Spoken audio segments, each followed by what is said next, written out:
Alright, starting another video. Wow, I should probably get a better recording software for this. Not that I'm gonna do more videos on my channel, but yeah, the whole scene about them complaining about how these people make off their money. Who are you to judge, Rose? Who are you, really?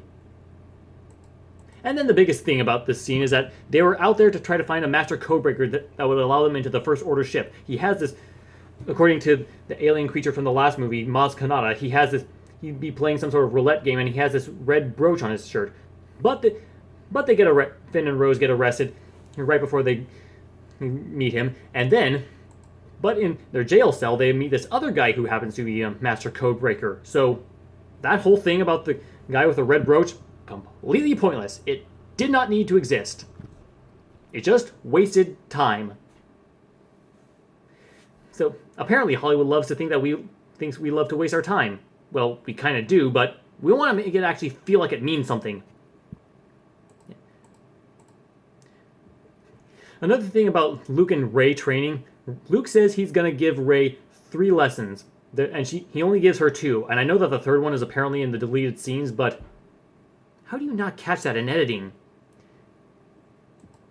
And her training with the lightsaber, she's just wildly flailing it around with no skill, kind of skill. Like, she's just training herself. Luke's not even giving her any advice. Think about how Yoda was training Luke in The Empire Strikes Back. He's with him all the time. He's giving him advice. Luke's just doing nothing because the Jedi allowed Emperor Palpatine. So that must mean that they must die. Ay, this movie.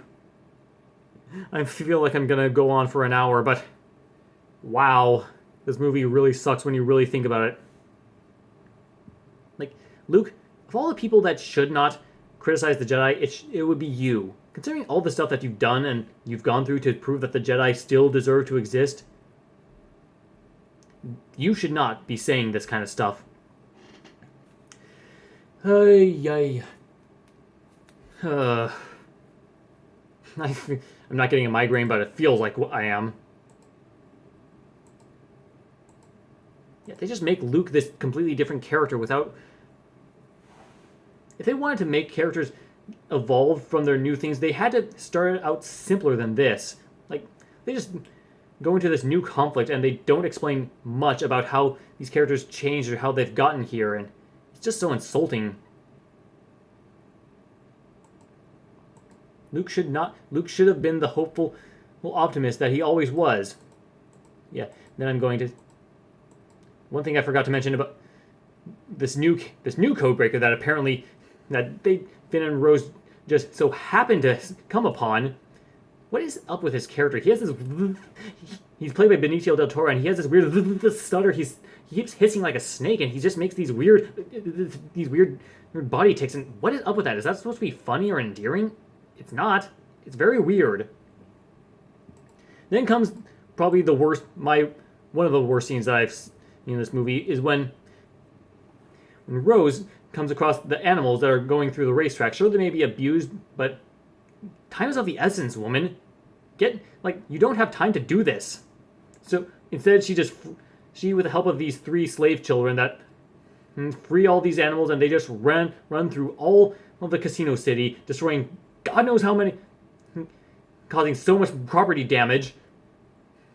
Yeah, that's very noble of her, causing these people that she doesn't know or care to know to suffer financially. Good character arc.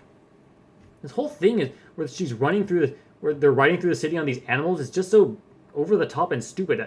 I thought these movies were supposed to be better than the prequels. The prequels had a lot of campy, stupid moments, but this just feels like it's not really improved. But apparently this is better according to the critics. We should always listen to the critics, right?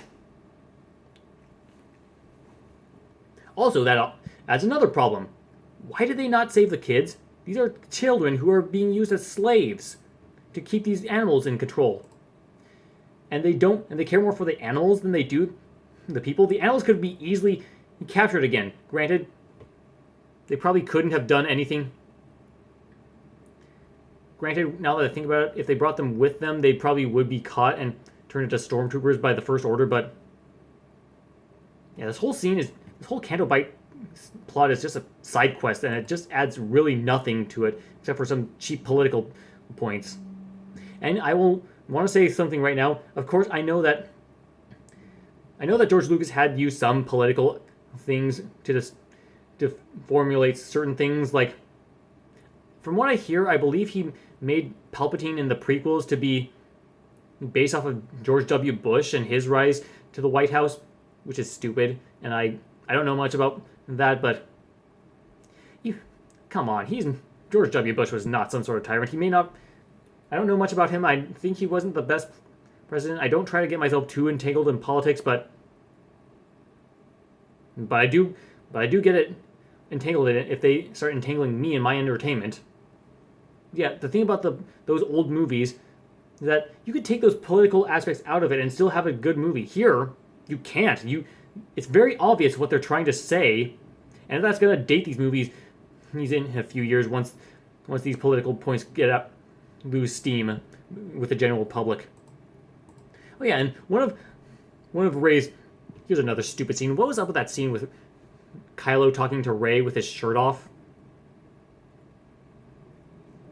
Was that supposed to be funny? That's just dumb. I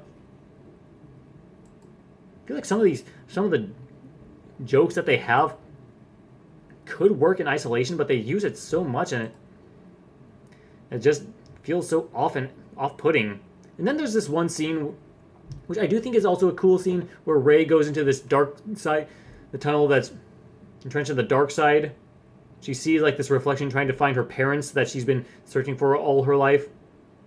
It's in this weird like mirror, like this never-ending line of rays as she's trying to find her family. I think that's kind of a cool scene, but this kind of raises problems for her later on.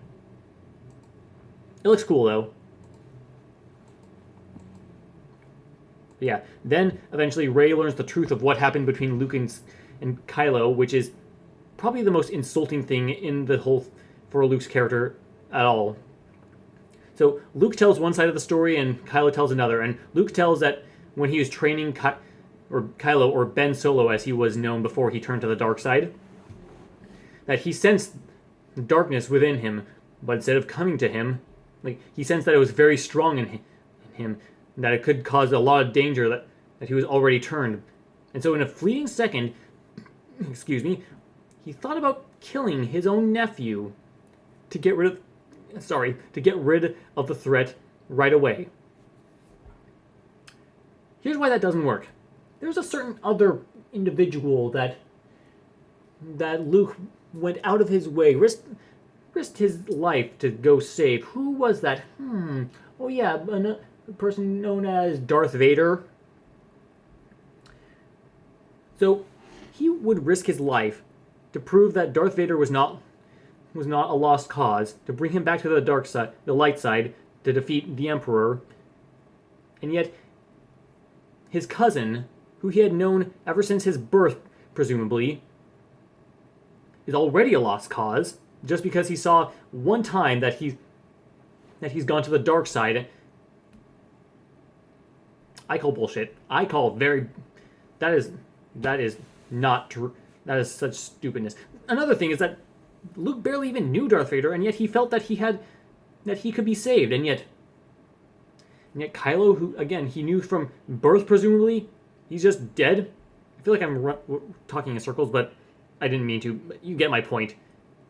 That's probably the lamest way to make Luke this failure like he is.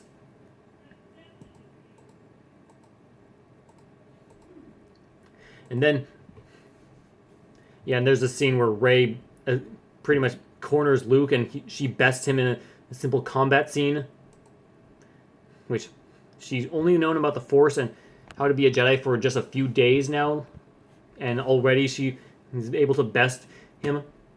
The show Trollhunters did that better, where the main character Jim Lake Jr. is fighting Merlin. Merlin completely kicks his ass. Like, that's how you do that scene right. Ah, man, I would love to talk about that show. But anyway, then we get into the scene where we see Yoda as a ghost again, which I feel like that effect is so weird. It's cool that they have him as a puppet again, but I feel like it's a weird mix of puppetry and CGI, and it looks off. Something about him looks off. But then, when Luke decides he wants to burn the tree that has the original Jedi text, and then he thinks against it. But then Yoda apparently can just, he flicks his finger and then lightning strikes the tree and burns it all up. So apparently Force Ghosts can control the weather like that.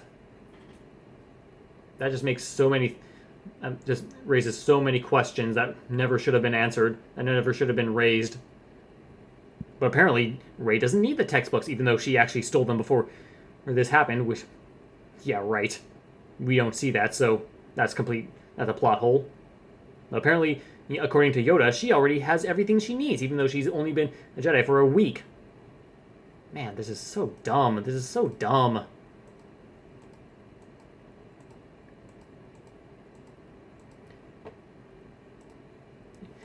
And now we get to there's another scene with Finn and Rose and that one guy by Benicio del Toro. Then we get another scene between Poe and Holdo. The worst thing about Holdo is that, so for all of you people at Disney and Lucasfilm and all you SJWs who try to think that she's a competent leader, what kind of competent leader inspires all this fear in her own subordinates? That's not a good leader. That's not... She makes Poe eventually try to commit mutiny on her. She has this plan that could have been told to anyone, and yet she feels like she has to keep it secret. It's not that big of a deal. Like, they make her as if she's supposed to be like... They write her as if she's supposed to be like a secret mole for the First Order, but she's actually a good person. I don't buy that. And yeah, you could say that she's the Admiral, and Poe's just a lowly warrior. She doesn't need to tell him, but does this plan really warrant being held secret? I don't think so. And also, leaders should inspire confidence to their crew. And yet this woman just doesn't. Again, she reminds me of Umbridge from Harry Potter, which is a very bad sign. So after that pointless side quest, Finn and Rose and BB-8 go onto the First Order ship to deactivate the lightspeed tracker. And there's this one really weird scene where I guess it's supposed to be assumed that they go into this one storage room to get some First Order clothes to disguise themselves, but there's this one scene where it looks like this foot of a giant machine is just slowly coming in like a landing. It looks like the foot or some ship coming in for a landing, but it shows out, but it's just like this weird Imperial iron to smoothen out clothes. That scene looks like it belongs in Spaceballs. That doesn't belong in this movie that we're supposed to be taking seriously. And then we get to Rey and Kylo Ren. Rey turned herself over to the Empire just like Luke did. Well, Luke didn't turn himself over to the Empire until the next movie. This movie also takes a lot of cues from Return of the Jedi. Man, Disney has no more originality in them at all. What is wrong with these people? So Rey goes to meet Supreme Leader Snoke in his chamber, why is he wearing this gold robe? That doesn't make him look imposing. He looks like some sort of playboy. And then, let's see.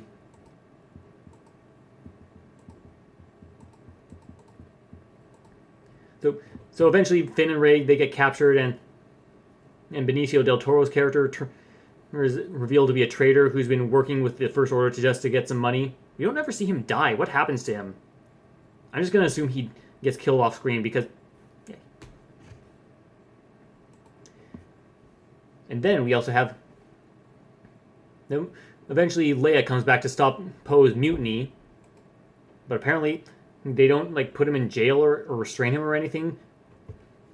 They just let him off the hook because of that. So many stupid decisions. Apparently, I've heard that there's an implied lesbian romance between Leia and Holdo. That is stupid. No, Leia was meant for Han Solo and no one else. Disney, you don't just destroy relationships like that just to push your own agendas. Don't do that. No.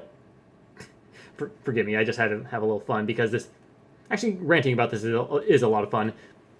Hope we don't have to go to 3 parts, but Anyway, back with Rey and Kylo Ren, Snoke is trying to turn Rey over to the dark side, and he tells her that the Resistance has been cornered. They're about to shoot down all their ships, and they're about to completely defeat them once and for all. Again, taking cues from Return of the Jedi. And then another controversial scene happens. Rey apparently now believes that Kylo Ren can be saved even after she knows him for only like a week, and after seeing him kill Han Solo. Apparently she's able to get through to him within a second. And then Kylo Ren kills Snoke. At first I was very confused about that, because later on in the movie Kylo Ren assumes control of the First Order, so I thought, hey, maybe he could be the main villain for the last movie. That could be interesting, but then I really thought about it. They kill off the main villain in this movie, and they don't ever tell us who he is or what he is. Like, who was Snoke? What was he about? Where did he come from? We don't know. They just throw him away, just like Luke's lightsaber in the beginning of the movie. You don't just kill off your main villain before the trilogy is over. Unless you had a better plan than this, you don't do that. And then there's this battle scene with Kylo Ren and Rey fighting together against Snoke. I'm forgetting all their names all the time. Against Snoke's elite guard. Which, first off, Rey should not be able to face off these people and live. She's, again, been a Jedi for only a week. But apparently she's able to fight off his elite guard without any... The only kind of physical pain she gets is a scratch on her shoulder. Luke lost his hand in the second movie. And while this scene is cool in concept, I've seen a lot of videos tearing apart this action scene. And wow, this action scene did not hold up very well on repeat viewings. You just see so much bad choreography and idiotic decisions throughout the fight. And weapons that disappear. Like, these people are doing such stupid moves. Like, Rey swings her lightsaber 3 times and doesn't do anything. Like, Kylo should be pushing and pulling all these bad guys back and forth with the Force, but they're just using physical means to kill them, which doesn't make any sense.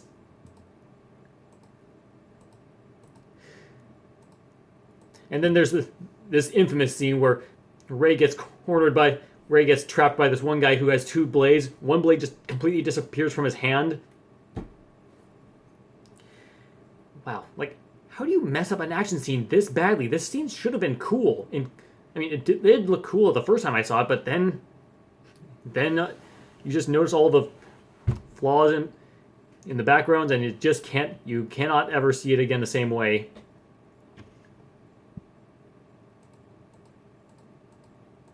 Then with the Resistance, they're going to this secret planet called Crate, I believe. These planets are so forgettable. Where this old rebel hangar was. Holdo did not need to keep that secret. There's no reason to keep that secret and keeping your crew in fear. I mean, you have the First Order right behind you, and for some reason they don't have some sort of powerful weapons that destroys them immediately. They should have destroyed them immediately, but apparently Hux was too proud to do that, which is really stupid. And then Holdo does another really stupid moment, number 5, or I'm not keeping track.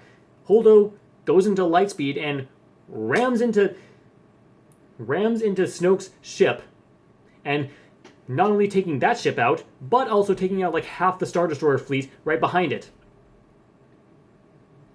That raises so many questions I can't even begin to think about them. So let's begin.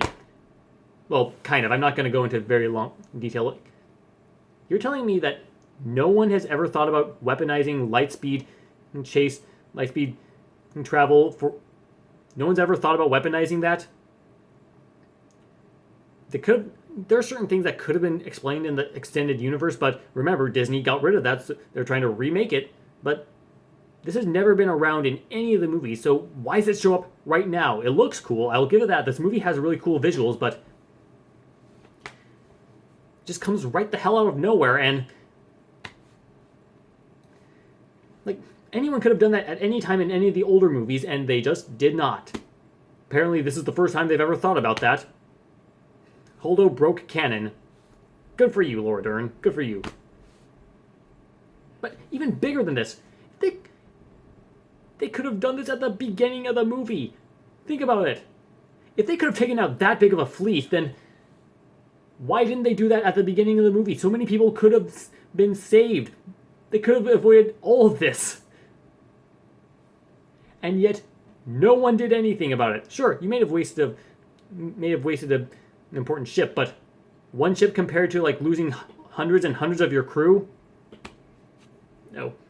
And then we get to the moment where I guess it's supposed to be like the big reveal, like how Darth Vader revealed that he was Luke's father in The Empire Strikes Back, where Kylo doesn't really reveal it. Rey kind of realized it herself. Her parents, who is she? Who is Rey?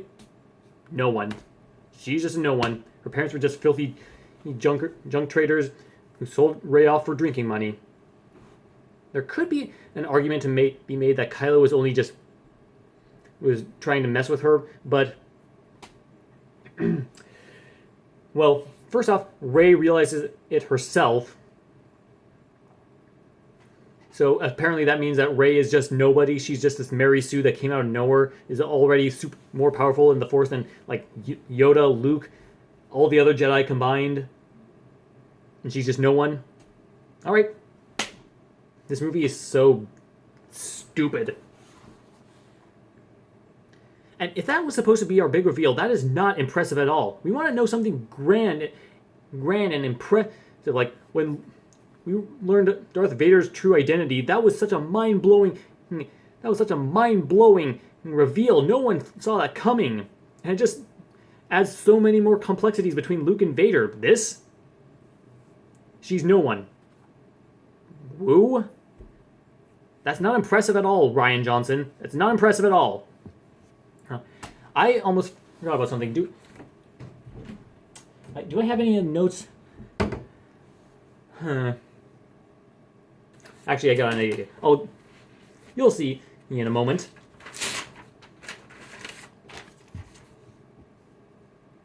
But even if she was a nobody, like, Rey's trying to find her belonging in the universe. She tries to find what she means to this whole universe. Her place in it.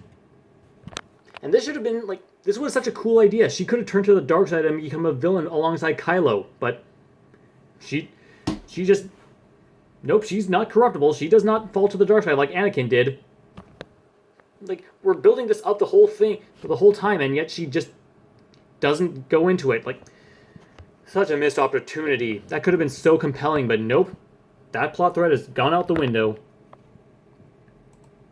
My gosh. And also there's this fight between Finn and Captain Phasma, because Captain Phasma is still a thing, but she gets beaten very easily. So, and from what I hear in this new movie, I don't think she's in it. She might be, but what a wasted character. She could have been so cool, but she's done it. She's only in this movie for like 5 minutes and then she's gone. And apparently Rey gets out of Snoke's ship before, like, without us seeing her. Without seeing it happen, but oh boy, so many problems. But even worse, that should have been the resolution. This movie, like, going on for 2 hours, and yet we have a full half hour left. Like, this movie drags on. This is the longest Star Wars movie to date, at about 2.5 hours long, and it feels that. Like, this last half hour just feels like it's tacked on. So now the rest of the Resistance goes down. There's even more problems to get into this. Don't worry. They go into this one frozen planet with these weird crystal foxes. That was clearly thrown in for more marketing. And all they have planned is to just hold out, like, hope that some forces that might exist for the Resistance might be out there. And also, there's this pointless scene where we see that that's not actually snow on this planet. It's salt, because it's not really Hoth. It's not. We swear. We have original ideas. We're Disney. We know better than you. And then we get to the final confrontation with a bunch of AT-AT walkers, and they have this mini Death Star cannon to blow a hole in the door. And all the Resistance has are these what looks weird, like, what are these, crop dusters? When I first saw those in the trailer, I thought they were like pod racers. They're like the most impractical and useless things out there. They're even weaker than the bombers. And now Rey's back on the Millennium Falcon without any explanation how. She's just there all of a sudden. And she doesn't seem at all fazed by the revelation that she's a nobody. Or think about how scarred Luke was at the end of Empire Strikes Back. He looked so frail after physically and mentally. Like he was roughed up badly. And Rey, she's just fine. In fact, she's having fun fighting the First Order. Oh, here's one of my most insulting scenes in this movie. When it looks like there's no hope left, Finn tries to make a sacrifice to destroy the cannon. Destroy the Death Star cannon that the First Order is going to use, and that would have been something interesting. Finn has not been very interesting. He's not been doing much in this movie at all. And he's going to make one last stand to try to make a difference. They say, don't do it, you'll die. But they don't know that. For all they know, it could work. But then the character Rose, who also is pretty pointless to this movie, she just comes in from the side, just knocks him out of the way, saving him, but completely screwing over the Resistance. Like, taking away any cool thing that Finn could have possibly done. And she makes the dumbest quote in history. We will win this war not by fighting what we hate, but by saving what we love. Right as the laser blows a hole through that door. Like, was this a comedy? That felt like a comedy scene. Like, moron. That's what the Resistance is doing! You're an idiot. And then she kisses Finn, which comes up completely out of nowhere. Apparently they were a couple. Then Luke, who has been out of the movie for about, what? Okay, well, half an hour. He's just gone. Luke suddenly shows up to finally save the day. He's talking about how we should not trust our heroes and how this movie says, no, look, he is a hero. Look, he is a hero. You should trust in him. Completely undermining everything. He was a hero. Why does Disney have to undermine him so badly in this movie?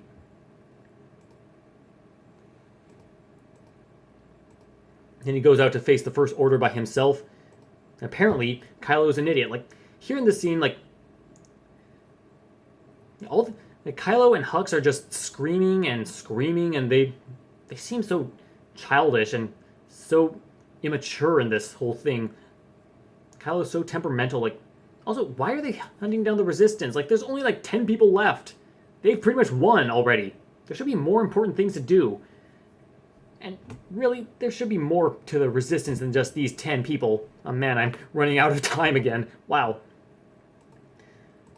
But then Kylo goes down to face Luke, and we have this really bizarre scene where it looks like it's almost sort of like a typical Star Wars lightsaber duel, but Luke's doing all these weird Matrix maneuvers, just avoiding all of Kylo Ren's attacks. Why would you do that? One of the most common trope of a Hollywood blockbuster is in any kind of thing is sword fights. They're some of the most basic most beloved action scenes of all time. Why would you not want to do a sword fight scene? Something could have come of it. Even though I wasn't the biggest fan of the fight in Attack of the Clones, at least it was cool, for me at least, to see Yoda wielding his own lightsaber. But as it's revealed, this is not actually Luke. This is just a projection of him, all the way from his planet of Octu or whatever. He's projecting himself all the way across the side of the galaxy, so he's just a coward that's not gonna fight for the Resistance. And Kylo didn't even realize that, despite the fact that he has his lightsaber that they just broke in the last on Snoke ship. And then the Resistance gets saved by Rey being able to lift all these boulders, which again, 1 week of training, she's already a master.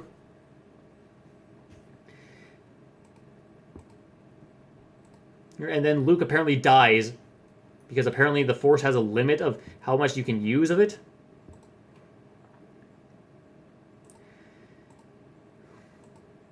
And apparently we're supposed to believe that there's hope left for the Resistance, even though there's only like 10 people left on the Millennium Falcon.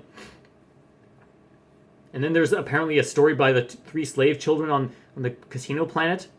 And they're telling the story of... This isn't a very impressive story to tell around a campfire or anything. And we see a little hint that one of the boys is like force sensitive. And then it ends, and apparently we're supposed to believe that this is a hopeful situation. They can rebuild the Empire. They can rebuild the Resistance, I mean. Man, oh man. Man. I did not mean to go on this long. Wow. This movie really falls apart when you think about it. And again, Rey is not scathed, not scarred in any way, aside from a little bruise on her shoulder. Yeah, how strong is she, right? This movie is a mess. It's an absolute mess. I'm gonna wrap this up in another video and then I'm done with it.